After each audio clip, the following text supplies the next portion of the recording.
हम आज के इस लेक्चर में एप्लीकेशन ऑफ डेरिवेटिव्स का टेंजेंट एंड नॉर्मल टॉपिक का पार्ट सी करने वाले हैं, जिसमें हम रिलेटेड सम स्टडी करेंगे। तो हमारे फर्स्ट सम में हमारे पास स्टेटमेंट गिवन है, find the point on the curve x square upon 4 plus y square upon 25 equal to 1। हमने पॉइंट फाइंड आउट करनी है इस इक्वेशन के लिए। उसके लिए हमारे पास कंडीशन क्या है, at which tangent is parallel to the x axis. अगर टेंजेंट हमारे पास पैरेलल टू एक्स एक्सिस हो तो फर्स्ट केस में हमारे पास क्या होता है कि d y by d x equal to 0, मतलब वाई के लिए स्लोप उसकी क्या आ जाएगी 0, क्योंकि एक्स एक्सिस के पैरेलल के लिए वाई कांस्टेंट होता था। और सेकंड वाले केस में हमारे पास क्या है, parallel to the y axis. तो इस केस में हमारे पास क्या होता है, d x by d y equal to 0। Condition के अकॉर्डिंग हमने पॉइंट्स फाइंड आउट करने हैं, ठीक है। तो हमारे पास सोल्यूशन में सबसे पहले हम क्या पता करेंगे, slope, that is d y by d x. The given equation हमारे पास क्या है, is same as that of a parabola, sorry ellipse. X square upon 4 plus y square upon 25 equal to 1। तो हम इसको सॉल्व करेंगे तो ये मेरे पास क्या हो गया, डिफ्रेंशिएट कर देंगे इसको विद रिस्पेक्ट टू एक्स। तो ये मेरे पास क्या आ गया, 2x अपॉन 4, ठीक है। एक्स स्क्वायर का डेरिवेटिव 2x, 1/4 कॉन्स्टेंट है, बाहर निकल जाएगा। तो इसका क्या आ जाएगा, 2y d y by d x 1/25 as it is, ठीक है। और प्लस साथ में क्या आ जाएगा 0, ठीक है। कॉन्स्टेंट का डेरिवेटिव 0। तो ये मेरे पास क्या आ गया, 2y upon 25 d y by d x equal to -2x upon 4। तो that will give you d y by d x equal to -2x upon 4। ये रेसिप्रोकल हो जाएगा 25 अपॉन 2, डेट इज़ हमारे पास क्या आ गया, -25 upon 4x। This is the value of d y by d x, ठीक है। यहाँ पे हमारे पास y भी था तो y भी लिख लेते हैं। तो यहाँ पे ये मेरे पास 4y आ गया, ये वाला y, that is this one, ठीक है। तो अब हमारे पास फर्स्ट कंडीशन के अकॉर्डिंग क्या है, सिंस टेंजेंट हमारे पास क्या है, parallel to x axis. Tangent is parallel to x axis,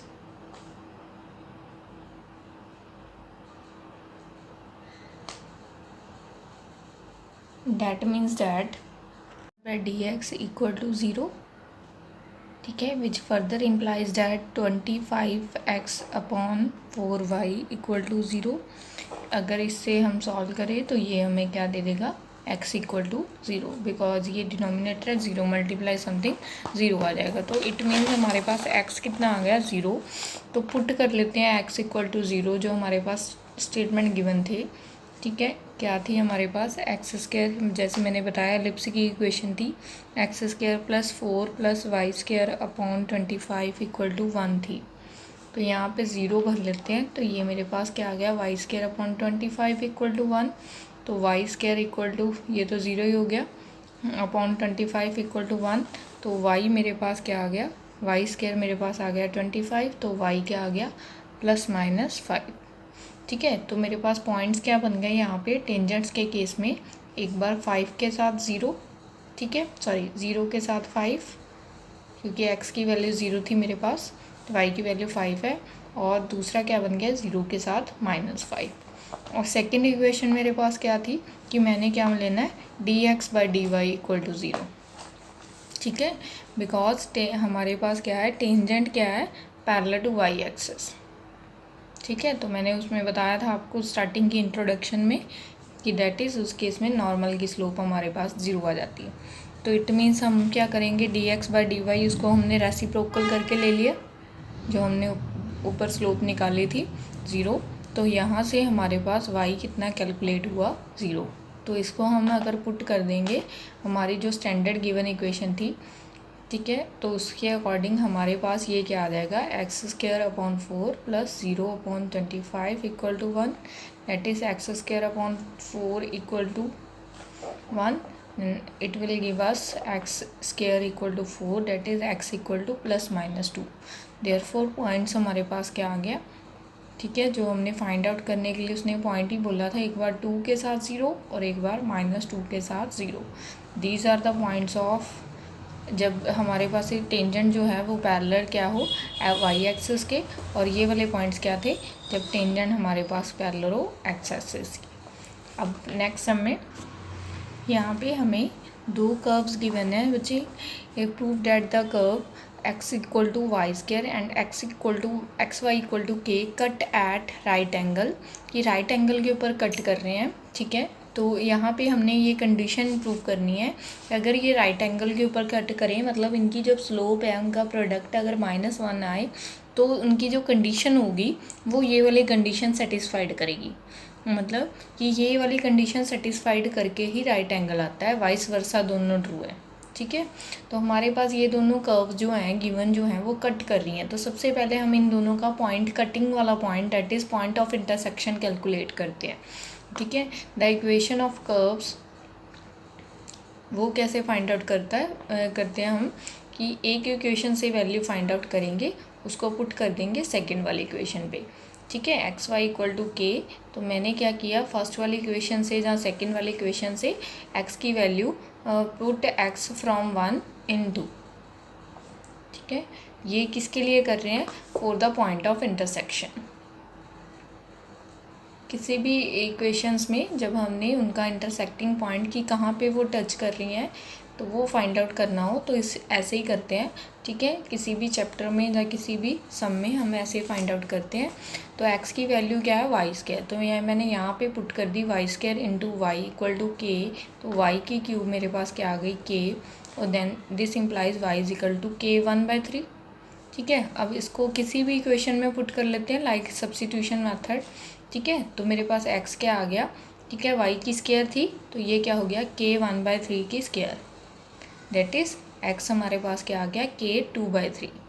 तो हमारे पास क्या है, पॉइंट जो है पॉइंट ऑफ इंटरसेक्शन जो फर्स्ट और सेकंड इक्वेशन का है उसके लिए मेरे पास ये पॉइंट्स आ गए, point of intersection of 1 and 2। x की वैल्यू k 2/3 है और y की वैल्यू मेरे पास क्या है k 1/3 है। ये मेरे पास वैल्यूज़ हैं x और y की।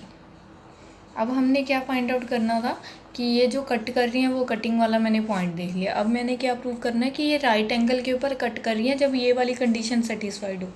तो राइट एंगल में कट करने के लिए हमें स्लोप पता होनी चाहिए, ठीक है। तो मैं दोनों इक्वेशन से स्लोप फाइंड आउट करती हैं from 1।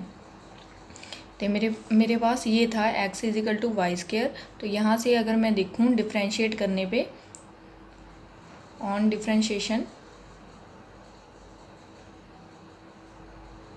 with respect to x,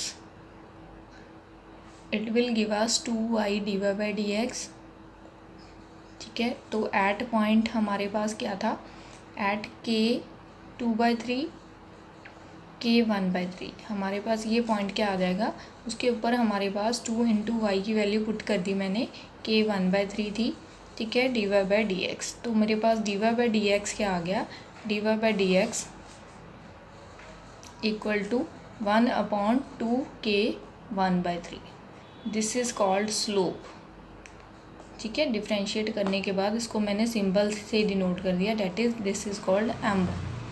अब मैं सेकेंड इक्वेशन के लिए मेरे पास क्या है second equation x y equal to के। तो नाउ फर्दर फ्रॉम सेकेंड मेरे पास क्या आ गया है, ठीक है, एक्स वाई इक्वल टू के था। तो यहाँ से अगर मैं डिफ्रेंशिएट करूँ with respect to x, that is u into v लगेगा, x as it is dy/dx plus y as it is dx/dx 1 ही हो जाना है, ठीक है, सिंपली लिख सकते हैं, इंटू 0। तो ये मेरे पास x dy/dx, फर्दर मेरे पास क्या बन गया y माइनस का y, तो dy/dx मेरे पास क्या बन गया है -y/x, ठीक है। तो मेरे पास जो पॉइंट गिवन था एट k 2/3 था, ठीक है, और ये 1/3 था।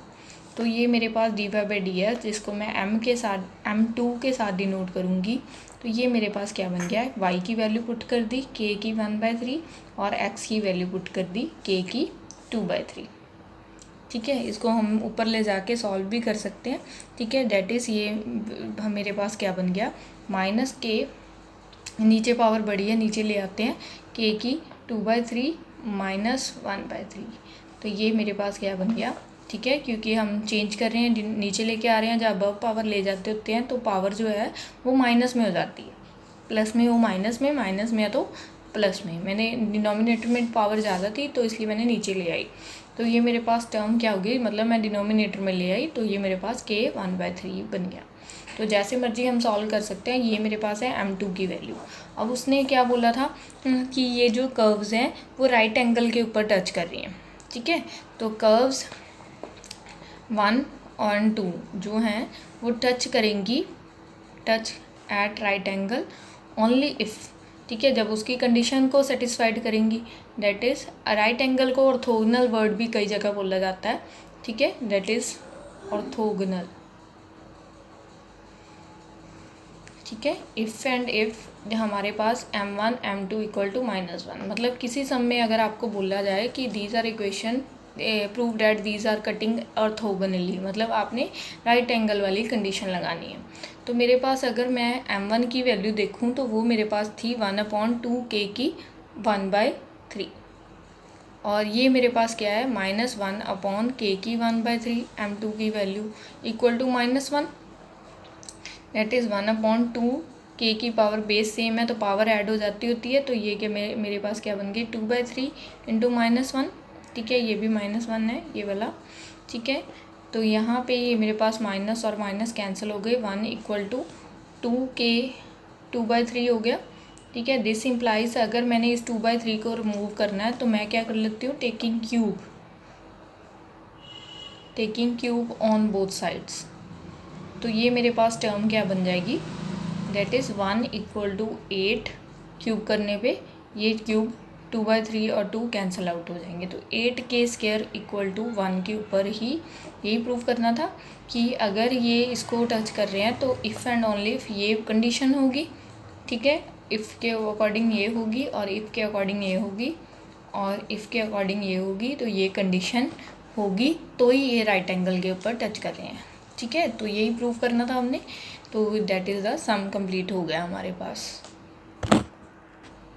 नाउ थर्ड सम में स्ट्रेट लाइन और ये जो कर्व है, ठीक है, ये जो है टच कर रही हैं एक दूसरे को, तो टच कर रही है तो it means point of contact same होगा, ठीक है, जहाँ फिर इनकी जो स्लोप है वो क्या होएगी, सेम होएगी, ठीक है। जैसे अभी ऑर्थोगोनल में देखा कि जब वो राइट एंगल पे टच करते हैं, ठीक है, तो उनकी स्लोप क्या आती है, उनका प्रोडक्ट -1 आता है। वैसे ही टच करने के बाद जो उनके टेंजेंट्स हैं वो किसी भी कर्व के क्या हो जाते हैं, लाइक अगर ऐसी कर्व है, अगर ये कर्व और स्ट्रेट लाइन इक्वल हैं, ठीक है, टच कर रहे हैं, तो इट मीन्स क्या है कि यहाँ पे इसका इस पॉइंट के ऊपर इसका टेंजेंट ऐसे होगा और स्ट्रेट लाइन ऐसी है।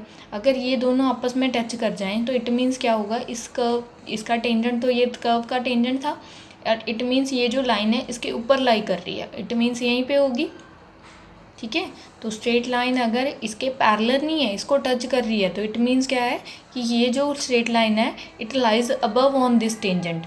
तो यहाँ पे हमारे पास क्या आ जाएगा, ये इसके ऊपर लाई करेगी, तो इस केस में हमारे पास स्लोप, हम ये इसको भी पैरेलल लाइन ही बोलते हैं, इसको भी पैरेलल लाइन बोलते हैं, ठीक है। अगर एक के ऊपर एक हो तो उसको भी पैरेलल ही बोला जाता है, कोइंसिडेंट भी बोल सकते हैं। तो यहाँ पे ये वाली कंडीशन है, ठीक है, कि अगर स्ट्रेट लाइन टच कर रही है कर्व को तो प्रूव करनी है, ये वाली कंडीशन हमारे पास होती है, ठीक है। तो हम यहाँ पे और यहाँ पे क्या फाइंड आउट करते हैं, स्लोप फाइंड आउट करते हैं। कैसे फाइंड आउट करेंगे, ठीक है, द इक्वेशन ऑफ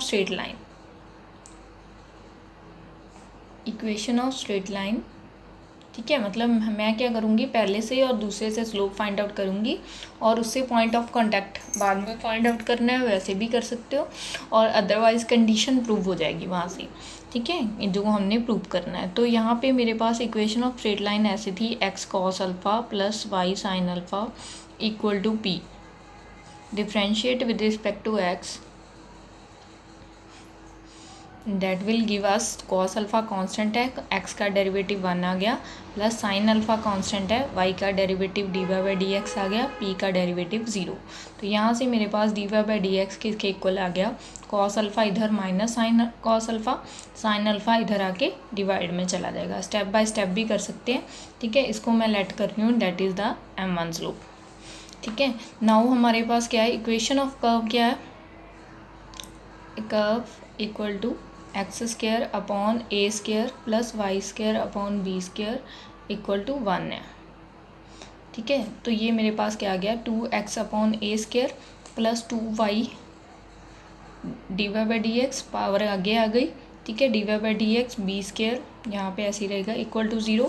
ठीक है, तो ये मेरे पास क्या आ गया है 2y upon b square d y by d x equal to -2x upon A square. ठीक है, 2 और 2 कैंसिल आउट कर देते हैं, तो यहाँ से d y by d x मेरे पास क्या बन गया -x अपॉन ए स्क्वायर। ठीक है,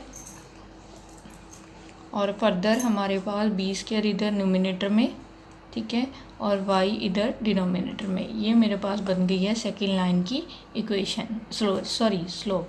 ठीक है, नाउ हमारे पास क्या है 1 and 2 टच ईच अदर। ठीक है, इसको मैं 1 मान लेती हूँ और इसको मैं 2 मान लेती हूँ। ठीक है, उसने बोला है कंडीशन में 1 and 2 टच ईच अदर, अगर वो टच कर रहे होते हैं, ठीक है, जैसे मैंने बताया आपको ग्राफिकली टच ईच अदर, तो यहाँ पे हमारे पास स्लोप इनकी क्या आ जाएगी m1 इक्वल टू m2। तो फर्दर मेरे पास क्या आ गया m1 मेरे पास था minus cos alpha upon sine alpha, और मेरे पास ये वैल्यू थी हमारे पास -b x square upon a y square. मैं इसको क्रॉस चेक कर लेती हूँ, यही थी, सॉरी b स्क्वायर था a स्क्वायर था, इसके ऊपर नहीं था। ठीक है, टर्म, और दोनों में नेगेटिव टर्म थी हमारे पास, तो दिस वन इज़ हमारे पास स्लोप थी। तो यहाँ पे ये वैल्यू आ गई है, that is cos alpha upon sine alpha equal to b square x upon A square y square. ठीक है, अगर ए स्क्वायर वाई, तो वाई को मैं अगर अबव ले जाती हूँ तो मेरे पास ये, और यहाँ पे मैं एक्स रख लेती हूँ, एक्स की वैल्यू क्या आ गई, ए स्क्वायर मैंने ऐसे ही रखना है, बी स्क्वायर इधर ले जाती हूँ, साइन अल्फ़ा नीचे ही रखना है, ये कॉस अल्फ़ा, अगर मैं वाई को ऊपर लेके गई हूँ तो मुझे ऊपर सिर्फ जस्ट वाई चाहिए क्योंकि जिसकी वैल्यू फाइंड आउट करनी है, तो ये कॉस अल्फ़ा को मैं नीचे ले जाती हूँ। तो यहाँ पे तो कोई भी थिंग एलिमिनेट नहीं हुई। ठीक है, ना ही एक्स और ना ही वाई, हम कैसे फाइंड आउट करेंगे, यहाँ पे इसको मान लेते हैं ये दोनों आपस में इक्वल हैं, तो इट मीन्स ये समथिंग किसी इनको सॉल्व करने के बाद समथिंग कोई कांस्टेंट वैल्यू आ रही होगी लैम्डा। मान लो इसको सॉल्व किया, एक्स की वैल्यू निकालना चाह रहे हो आप, तो आपकी वैल्यू क्या निकलेगी, इसको सॉल्व करने के बाद मान लो 10 आता है, तो आपकी एक्स की वैल्यू क्या आ जाएगी, ये इधर चला जाएगा 10 ए स्क्वायर। ठीक है, अगर मैं इसकी वैल्यू मान लूँ कि इसकी वैल्यू 10 है, तो एक्स की वैल्यू क्या आ गई ए स्क्वायर कॉस अल्फ़ा। ठीक है, 10 ए स्क्वायर कॉस अल्फ़ा किसकी वैल्यू आ गई एक्स। अगर इसकी वैल्यू 10 है तो यहाँ से मैं ये काउंट कर सकती हूँ, ठीक है, कि वाई की वैल्यू क्या आ गई है 10 बी स्क्वायर साइन अल्फ़ा। तो यहाँ पे मैंने इसको एक कांस्टेंट माना है लैम्डा। ठीक है, अपनी तरफ से कि इसका आंसर कुछ भी आ सकता है, तो यहाँ से मैं कैलकुलेट करूँ, देयरफॉर वाई मेरे पास, अब लैम्डा मुझे नहीं पता 10 है 20 है 30 है, तो इसको मैं कैलकुलेट करूँगी। How it can be possible to calculate it, I will show it now onward. ठीक है, lambda b square sine alpha and x के हमारे पास क्या बन गया lambda a square cos alpha. How I will show it, x और y की वैल्यू फाइंड आउट हो गई, तो इसको हम किसी भी इक्वेशन में पुट करके इसकी वैल्यू फाइंड आउट कर सकते हैं। ठीक है, मान लो मैं इसको पुट कर देती हूँ, पुट इन इक्वेशन 2 या इक्वेशन 1, किसी में भी पुट कर के वैल्यू फाइंड आउट कर सकते हैं। तो मैं इसको पुट कर रही हूँ इक्वेशन 2 में, तो मेरे पास एक्स स्क्वायर, इक्वेशन 2 क्या थी, x square upon A square plus y square upon b square equal to 1। ठीक है, तो यहाँ से मैं एक्स की वैल्यू पुट करूँगी और एक्स और वाई की, और यहाँ से इसको एलिमिनेट कर लूँगी, लैम्डा को फाइंड आउट कर लूँगी। इसको मैं थर्ड इक्वेशन मान के चलती हूँ। तो यहाँ पे मेरे पास लैम्डा की वैल्यू, एक्स की वैल्यू क्या है, lambda square A4 cos square alpha equal to A square plus y square की वैल्यू क्या है, lambda square B4 sine square alpha upon b square equal to 1। तो यहाँ से अगर मैं कटिंग कर दूँ इसकी, ठीक है, इसके साथ यहाँ पे 2 आ गया, ठीक है, इस पूरे की इसके साथ 2 आ गया, तो ये मेरे पास क्या बन गया lambda square a square cos square alpha plus lambda square b square sine square alpha equal to 1 आ गया। तो यहाँ से अगर मैं लैम्डा स्क्वायर कैलकुलेट कर लूँ तो मेरे पास वैल्यू क्या निकलती है लैम्डा स्क्वायर की, दैट इज़, सॉरी कॉमन निकाल लूँ पहले, A square cos square alpha plus B square sine square alpha equal to 1 आ गया। ठीक है, तो मेरे पास लैम्डा स्क्वायर क्या बन गया, 1 अपॉन ए square cos square alpha plus B square sine square alpha. ठीक है, ये मेरे पास वैल्यू क्या है, किसकी आ गई है, लैम्डा स्क्वायर की वैल्यू फाइंड आउट हो गई है। अब मैंने इससे क्या पता करना था, इससे मेरे लैम्डा की वैल्यू आ गई, लैम्डा स्क्वायर की आई है ना कि लैम्डा की आई है। ठीक है, तो अगर मैं इसको पुट करूँ किसी भी इक्वेशन में, मान लो कि ये मेरे पास वैल्यू आ गई है। ठीक है, अकॉर्डिंग टू दिस अगर मैं इसको अकॉर्डिंग एक्स को सॉल्व करूँ या वाई को सॉल्व करूँ तो लैम्डा स्क्वायर लैम्डा मेरे पास क्या बन जाएगा, 1 अपॉन रूट के अंदर आ जाएगा A square cos square alpha plus B square sine square alpha. तो इसके अकॉर्डिंग जो हमने अभी देखा कि हमारे पास ऐसे वैल्यू फाइंड आउट हो चुकी थी। ठीक है, तो मेरे पास x की वैल्यू क्या बन गई, lambda that is a square cos alpha थी और साथ में था लैम्डा। तो यहाँ पे अगर मैं लैम्डा पुट करूँ तो मेरे पास ये वैल्यू क्या बन गई, A square cos alpha upon A square cos square alpha plus B square sine square alpha थी यहाँ पे। ठीक है, जो अभी हमने कैलकुलेट की साइन स्क्वायर अल्फ़ा। ऐसे ही y की वैल्यू पुट करूँ तो y मेरे पास क्या था, lambda b square sine alpha, जो मैं इसको क्रॉस चेक भी कर लेती हूँ अपनी नोटबुक में। ठीक है, डेट इज़ ये मेरे पास वैल्यू थी। ठीक है, बी स्क्वायर साइन अल्फ़ा, तो यहाँ पे मैंने लैम्डा पुट किया तो ये मेरे पास क्या बन गया, बी स्क्वायर साइन अल्फ़ा। ठीक है, अपॉन लैम्डा की value A square cos square alpha plus B square sine square alpha. और ये मैंने निकाली है सेकेंड इक्वेशन से, इसको मैं पुट करूँगी इन इक्वेशन ऑफ 1। ठीक है, तो यहाँ पे स्ट्रेट लाइन की इक्वेशन जो हमें थी तो वो क्या थी हमारे पास, X cos alpha plus Y sine alpha equal to P. ठीक है, तो यहाँ पे मैं पुट कर देती हूँ, ये मेरे पास वैल्यू बन रही है A square cos alpha into cos alpha upon यहाँ पे बन गया ए स्क्वायर।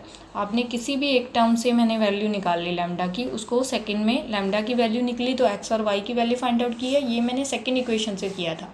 आप इसको फर्स्ट इक्वेशन से भी फाइंड आउट कर सकते हो। ठीक है, तो आपने इसको फर्स्ट इक्वेशन से फाइंड आउट कर लो और मैंने इसको सेकंड से फाइंड आउट किया था, फर्स्ट में पुट कर रही हूँ। ठीक है, तो सेकंड से पुट करके सेकंड में पुट करोगे, जब फर्स्ट से शुरू करके फर्स्ट से ही शुरू करोगे तो 1 = 1 आ जाएगा। तो इसलिए सब्स्टिट्यूशन मेथड लगाना है कि एक से वैल्यू निकाल के हमने सेकंड वाले केस में पुट करनी है, सेकंड वाली इक्वेशन में। तो यहाँ पे ये वैल्यू आ गई, प्लस वाई की वैल्यू क्या थी हमारे पास, B square sine alpha into sine alpha equal to A square cos square alpha plus B square sine square alpha equal to P थी हमारे पास वैल्यू। तो ये मेरे पास क्या बन गया, A square cos square alpha plus B square sine square alpha.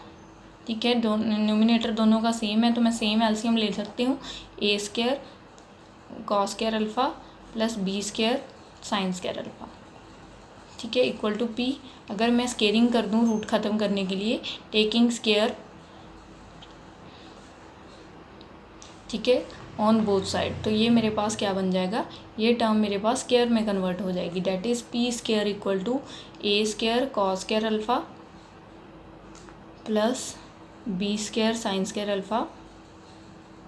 ये स्क्वायर में कन्वर्ट हो गई और नीचे वाली टर्म का स्क्वायर और रूट कैंसिल आउट हो गया। ये ऐसा क्यों किया, क्योंकि जो हमने प्रूव करना है उसमें रूट नहीं है, तो इसलिए मैंने अपनी तरफ से रूट को ख़त्म कर दिया, स्क्वायर और रूट कैंसिल आउट हो गए।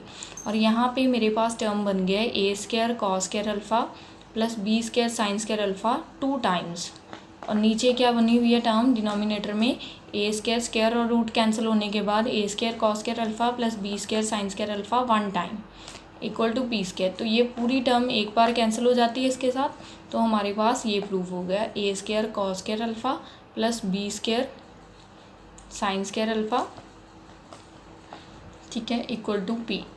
ये थिंग हमने प्रूव करनी थी, तो ये हमारी क्या हो जाती है, डेडली प्रूव हो जाती है।